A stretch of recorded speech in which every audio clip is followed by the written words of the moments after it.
One of the ways that we're changed, according to the Bible, is by seeing glory. Seeing the glory of God more clearly, we are being changed from one degree of glory to the next. So I'm always on the lookout for ways in my Bible reading and in my study to see God more clearly, because I want to be changed into the likeness of Christ more fully.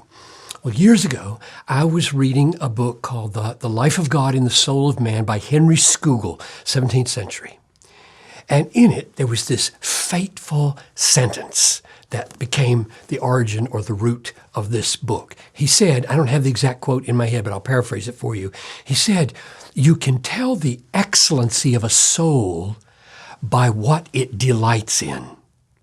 So if you delight in ugly and base and low, immoral things, the excellency of your soul is small or non-existent. But if your heart is taken up with glorious and beautiful and great things, then your soul is more excellent. So you can key in on the excellency of people's souls by what they take pleasure in. And I raised the question, would that be true of God? What if we studied what God delighted in as a way of knowing the excellency of God's soul, God's character?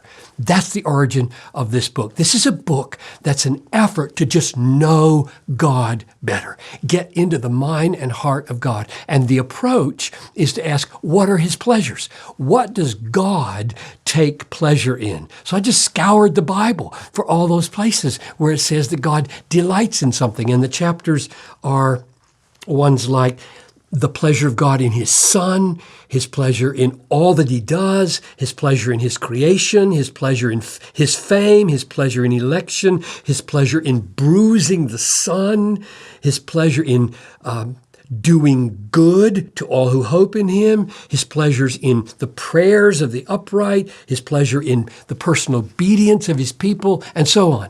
So this is a pretty substantial book. I think of it in terms of the foundations of the book Desiring God.